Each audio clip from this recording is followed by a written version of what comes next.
Hey Space Watchers, and welcome back. Today I'm reporting for you from the heart where space diplomacy lives, from the 68th session of UN COPUOS here in Vienna. And I have the absolute pleasure to speak now with Aarti Holla-Maini, the director of UNOOSA. Aarti, how are you doing today? Another busy day at COPUOS. And it's just the second one. It's just the second one, yeah. You've made bold and timely calls this week, from orbital sustainability to democratizing Earth observation, with both UN COPUOS and the Living Planet Symposium happen in parallel here in Vienna. Space diplomacy and data innovation are clearly intersecting. Let's talk about how we move from ambitions to actions. I think that's the name of the game today. You highlighted that your office was becoming a hotline for collision warnings. What needs to happen? So actually, it was quite incredible that over the weekend, just before COPUOS started, I and one of my legal officers was contacted by the Malaysian space regulator on Saturday morning with a bit of a panic situation. They had a strong conjunction with a satellite actually from DPRK, from North Korea. And it was a very strong conjunction and they didn't know what to do. Their satellite was not maneuverable. They do not have diplomatic relations with North Korea. Therefore, they needed UNOOSA to assist. We immediately alerted the mission. I used my various contacts from my previous world of satellite communications to see how we could help. So we alerted the DPRK as best we could, but we also reached out to Digantara, which is a space sensor company in India, to verify the conjunction information. And we reached out to the flight dynamics experts within the Space Data Association. And between them, they provided excellent advice to Malaysia. The Malaysian satellite, as I said, was not maneuverable, which made it even worse. But they advised Malaysia to, change the attitude of their satellite to make themselves as flat as possible on the collision plane. But this is the second time in 6 months that this has happened. The last time was actually a US and a Chinese satellite. Okay. Many operators always say the problem with China is the point of contact. Well, we have excellent relations with China, so I contacted the relevant persons, had a discussion with them. They're not always too keen to hear about these things when the other party is a commercial operator, but they could not deny the conjunction and they moved their satellite. So, I mean, it's fine. We will help to the best of our ability, but we need a structured solution at multilateral level. I was about to ask, I mean, to becoming the switchboard in emergency situations can't be the mandate of your office. So how do you want to structure that? Well, our mandate is very much to contribute and ensure and promote the peaceful uses of outer space, and space safety is all about keeping the peace. So that is okay. But what we do see now happening in this COPUOS session is an initiative by the UAE. They have proposed the creation of an expert group, which necessarily involves also industry counterparts, so the right expertise. To discuss space situational awareness and information sharing, etc. This has been pushed by us. My office organized a USB, a United Nations Space Bridge in New York last year precisely on this topic, where we did convene the flight dynamics experts from both government and industry. We came out of that asking who would make a proposal. UAE stepped up and they made a proposal, so this is all very good. And now we hope that it will go in the right direction. I was not shy in informing the member states of what is happening. I think when you are involved in multilateral committees, you don't necessarily see what's actually happening out there. Luckily, we do have the pulse on that. So we're in a position to inform. I had the permission of the Malaysian Space Agency to share the information transparently. So I did. So I also took permission from the operator who advised me about the Chinese conjunction, and they said, sure, go ahead. I'm happy to hear that there's progress on the Space Bridge initiative, which you and your office initiated. I think 1.5 years back, if I'm not mistaken on that. 1 year ago. Yeah? Was it? Yeah. Okay. The first meeting was in October. We announced it last year. The first meeting was in October. But it was the World Space Forum here in Vienna in December 23. Oh, you're right, actually. You are right. Because we have it on tape. So yes, you have it, yes. We've Good. been there, done it. Hold me to my word.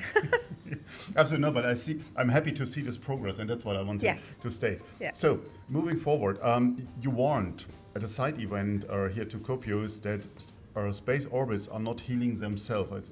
So it's very correct, but it's also a very strong statement in a diplomatic environment. And you urged with that established spacefaring nation to lead by example in debris removal. What concrete steps do you expect governments and industry to take next, especially in terms of accountability, coordination, and operational actions? Because talking about debris removal we do for the last 10 years. And we have companies actively pursuing that goal, but none of them showed results so far. Well, I mean, I think Astroscale, what they have demonstrated so far has been very good. Of course, the proof will be in the pudding with Address J in 2027. So let's see where that goes.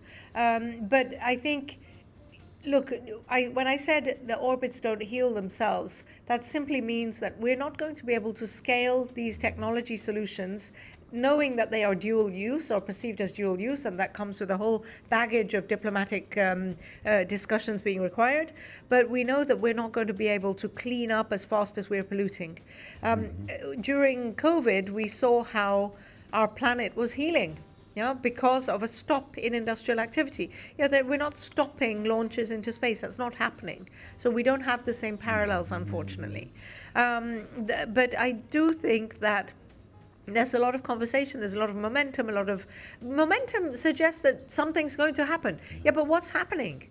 What's happening? I really think we need the major spacefaring nations to lead by example and start removing their own objects. And this could be technology demonstration. This is hard. This is not easy technologically at all. And they always want to, be the first and show their prowess. Yeah. So I am in my engagements now with the major spacefaring nations. These are conversations that I'm having. Why don't you do a technology demo to remove a significant piece of your debris? I think what is very refreshing to see is the clear language that you use, and also to see how you bring in your industry knowledge into the entire conversation here. And you mentioned with that a market failure when it comes to investing in space debris mitigation and active removal. So what mechanisms, regulatory, financial, or cooperative, has to be done to make it also a business model at the end of the day? Because the big W question is, who is paying for that? I think a lot of things have to fall into place to make this work as a business. We, as an office or as COPUOS, will not be able to address them all. But I think some things that can be done are to look at the Japanese and the New Zealand guidelines for a license for on-orbit servicing, and see how that can be scaled globally. COPUOS does have a track record of not reinventing the wheel. So when the IADC came up with their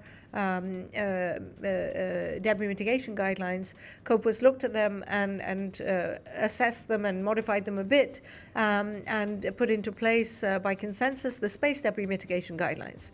So again, we can look at the work that has already been done, bring it to the legal subcommittee, and see if we can come up with some kind of global guidelines. That's one potential avenue to follow. Another thing is that we, as UNOOSA, we collect best practices, and I think these guidelines do serve as best practices because they're being implemented. They have been used for Astroscale and so on. So I think that would be something for us to just raise more awareness about them and talk more about them during, for example, our space law technical advisory missions. But coming to the point on industry, industry needs to raise capital. They need to invest. One important parameter to secure investment is regulatory certainty, and that's why I keep talking about these guidelines. Guidelines are not binding, but they go a long way to demonstrating a shared political will, if you can do them at global level through COPUOS. And even if they're done nationally, like Japan has done, it provides a tremendous amount of transparency when observed from the outside.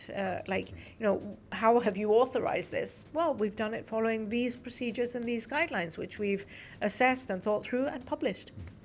I mean, I'm in my job with SpaceWatch.Global for quite some time, and I've been here when the long-term sustainability guidelines were adapted after this 10-year process of negotiation. And many speak about them in a not very respectful way, say, yeah, toothless tigers. But I think it's on the member states to implement them, as you said, and a few member states have implemented them fully, few took parts of it, but it's this leading by example here also on the diplomatic level, I think. In coming to this job, I see that nobody has actually taken or spoken to member states in a concrete way about what implementation really means and looks like. Yeah. So, for example, I'm always talking about space traffic coordination. It's one of my favorite subjects. Guidelines B1 to 5 is all about that. Yeah. And we have run webinars supported by the UK, for example, to support the implementation of the LTS. Well, what does that mean? At global level, implementation of guidelines B1 to 5 means coming up with some kind of a mechanism or a forum for information sharing. That is what the guidelines are calling for. Okay, but where? Where is the forum? Where is the platform where that should happen? That's a multilateral conversation. So that's where the UAE proposal becomes directly relevant. Sure. However, part of it is also national implementation. When I speak with space regulators and I say the guidelines say that operators should be encouraged to share their space object information, location, ephemeris, blah, blah, blah. Why aren't you making this a condition of your license? And they tell me, nobody's asked us to. Well, that's a matter of policy. We have a shared political will behind these guidelines. They are very good. But if you actually meant it when you signed up to them and when you adopted them, then go back nationally and transpose them into your national regulatory framework. And I think that's something we have to more and more implement, and we see it's a changing role of diplomacy, if we still want to call it diplomacy these days in various actions, that we need to be more concrete. So these days of just talking loosely around something, these are over. We have to name them. And I think you're very good in your job. And I know that needs a lot of courage to do it, and also needs a lot of energy to continuously doing it. But from my point of view, I would say you do a very fantastic job on that. So just as a side note on that. Well, if I might say, I think you do a very good job in yours too. Thank you. But look, I'm not here for glory of working for the UN, and I'm not here just to take my salary home. My satisfaction comes from really moving the needle on some of these issues, and I really care about them. I mean, we will have such a problem. Look, when you look at the world, we see suffering everywhere. We feel, even in the heart of Europe, we feel the heat. It's not nice. It's not normal. I care about this. Yeah. We can make a difference. We have an opportunity to make a difference. Okay, this committee is not going to solve climate change, but satellites, without them, we wouldn't know there was a climate crisis. We need to make sure that we don't destroy our own ability to observe, to contribute, to connect, to inform, and so there is a certain systematical approach or methodology that you can look at, think through, of what can we do in our small way to contribute to this larger problem. And the committee, I don't think it realizes or appreciates the very real impact of the decisions that they can take, or of the consequences if they fail to. Yeah, that's a challenge here. That's right. I would like to move to 100 meters from where we do our interview right now. The Living Planet happens in parallel here in the Austria Center, and you made also there a very powerful case for turning Earth observation data, or Earth observation from raw data, into Earth observation as a service. So what role can the private sector play in bringing that last mile from pixel to insights into the game here? Yes, I was very pleased to represent the Secretary General at the Living Planet Symposium in the opening session. We, as the UN, are one of the largest customers in the world of Earth observation imagery. There's more than 25 different offices and entities in the UN who are actually all procuring imagery separately. This is hugely inefficient. We're trying to address that problem. As the space guys, we're trying to address that. At the end of the day, when you look at the different mandates of those entities who are using this imagery, be it the World Health Organization, the World Food Programme, FAO, UNDP, even IAEA and UNIDO here in Vienna, they're using this to execute their mandates, and that means that they need to they go in and they touch people's lives. And what we hear from the member states is, while they each have their mandate, they are not the ones who are putting these solutions into the hands of the governments and the local authorities. They're working hand in hand with them, but their mission is not to put the tools in the hands of the users and train them how to use it. That's what UNOOSA does, because we're not a user of the imagery. We are the gateway between those who need the imagery and the providers of the imagery. And what we see is, first of all, a massive lack of awareness of that all of this imagery exists, that there's so many different types, what it can do for a plenitude of applications. There's a lack of awareness around that. And it starts there. It starts there. And that is that's a problem. I don't want to go to a Living Planet Symposium where we celebrate hundreds and hundreds of different missions and new satellites and, hyperspectral and panchromatic and whatever next sophisticated level of satellite we have, when we're not enabling the benefits of this massive and fabulous technology advancement to actually reach the people who need it. Absolutely. We're the UN. That's what we care about. So I think there needs to be a little bit of not a shift, but as much as we're investing in those missions and those satellites, we must also invest in the solutions. And that's what I meant by Earth observation as a service. Yeah. Don't think so much about the infrastructure. The infrastructure is coming online anyway. Space agencies continuing to invest. They make a great case to their governments, and governments continue to invest. But what is not getting attention is the voice and the needs of the invisible, poor communities, coastal communities, isolated communities, the ones who are really being hit, who don't have the technology, who are not, there's donor fatigue because there's so many disasters around the world that not everyone is getting the attention and is on the media every day, right? So we try to be a voice for that, and we try to drum up support and funding to support the capacity building that needs to happen, to raise awareness, to train, inform, and equip and empower at the local level. You will be pleased to hear that yesterday I've done an interview with Dr. Martin Langner from Aurora Tech in Germany. They're doing wildfire monitoring, and we talked about exactly this point of the value of data if no one can access it. So access to data and bring not the data, but the what people need, the solution to them.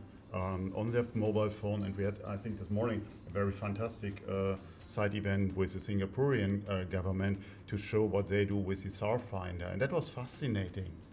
Absolutely. So we signed an MOU with them on their Earth observation initiative at the beginning of this year. Mm-hmm. It's actually the first MOU that I signed since coming into this post. I loved your statement to say that we only sign MOUs when there's a meaning behind it. That's a great statement. Yeah. So, I mean, we met for the first time in October last year to discuss it. We signed it in, I think it was January. Mm-hmm. And then here we are 6 months later showing, some of the products and how we can use them. So the next step is to take the virtual platform that is being created by the university in Singapore and integrate that into our technical advisory missions with member states. Linking what we were discussing before, we go to these events, we see stunning images that show a lake or a sea which has completely dried up, or there's just, a puddle left over. It moves us. We see icebergs which have shrunk. They move us.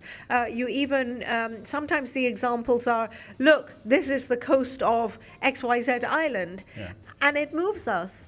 But what about that island? So you're doing your observation, you're doing your macro work. Are you taking that information to the authorities in that island? Also, think further. Do they just want to receive your gifts? Or do they want to actually be part of the solution because it's their island, it's their people?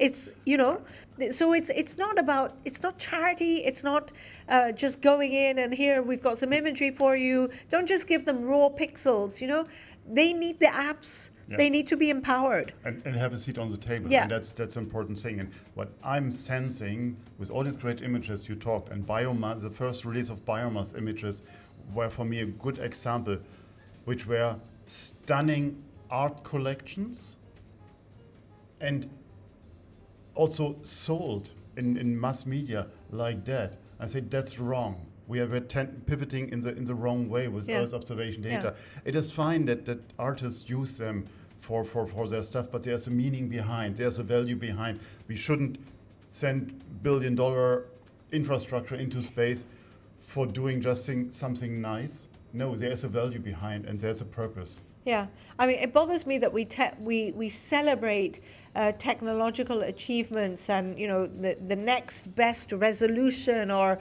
whatever technology has improved what you can see. We should celebrate it, but the real celebration is when the benefits of that technology advancement really reach the people that need it. Let's briefly talk about another initiative you became part of. That's the Space4Oceans initiative. Can you tell us a bit more about that? What that means, and what's the involvement of UNOOSA is? So it's the Space4Oceans Alliance, and it was launched at UNOC, the United Nations Oceans Conference in Nice, just 10, 12 days ago.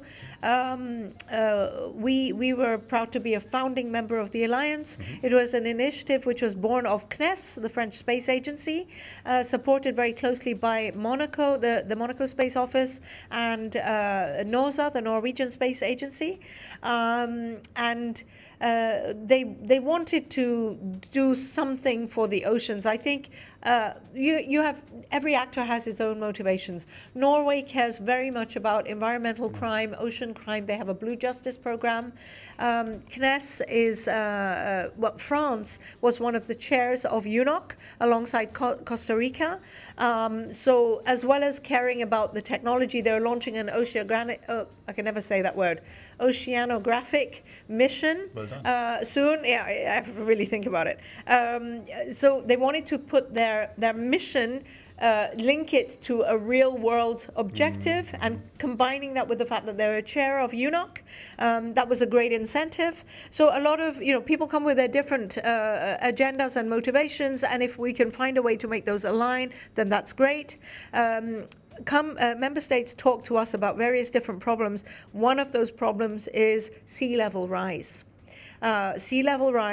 Illegal fishing. Yeah. Recently, we started a conversation about collaboration with the Maldives and the Maldives Space Research Organization in particular, which is not about technology development, it's about applications, it's about mangroves, it's about tourism, which is the major economical driver for this tiny state, right? A tiny state made of hundreds of islands, right? So, as I said, different motivations bring us together, but we come together with a purpose. The Alliance should bridge the gap between the space community and the marine and the maritime communities, but at its heart is, again, satellite imagery, GNSS, AI, GeoAI. There's probably a role for SATCOMs and IoT, of course, as well. Right. So we're soon going to be meeting to define a roadmap what are the top 5 areas that the Alliance will work on. One of them for sure will be environmental crime. I care very much about IUU fishing, having seen the fantastic example of Peru, which I think I've talked about on previous podcasts, so I don't need to repeat it. But this is a global problem, and if we can actually get support first from space agencies, but then use every space agency to go back in their country to talk to their marine and maritime authorities to start bridging that gap. This is exactly what the USB was meant to be. Right? Gap between space and non-space. And through the Alliance, we can convene space, but really work together to have a systematic approach nationally in all of those different countries to try to move the needle on some of these issues.